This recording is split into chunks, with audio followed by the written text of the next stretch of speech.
Masakit para nga kay Meghan ang nalaman nga niya mula nga sa kanyang ina ang pagtataksil nga ng ama nga nito sa kanila na kung saan matagal nga na itinago ni Dio ng katotohanan may anak itong nga si Minji at si Leon at ang kapatid nga niya ay itong si Jenny.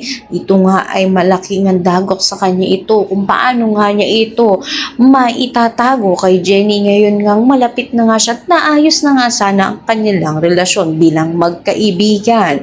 Ngunit dahil sa insidenteng nangyari nga noon nga nang maaksidente si Perry ay pakiusap nito ni Dara kay Meghan na hindi sabihin na nalalaman niya na itong ang si Dara ang napautos sa babae upang manggulo at naging dulot ng suliranin nga ng pamilya Sikat. Kaya nahahati ang isip nga nito ni Meghan. Sa kabilang banda naman nga matinding suliranin na naman nga ang kakaharapin nga ng pamilya Sikat dahil na nga rin sa itong si Perry ay tuluyan na ngang nawawalan ng pandinig at sumusunod pa nga dito ang kanyang paningin na kung saan hindi na nga siya makakita halos. Kaya naman pakatutukan nga natin dito kung paano nga ba malalagpasan nga ng pamilya Sikat ang kanilang kinakaharap ng mga suliranin.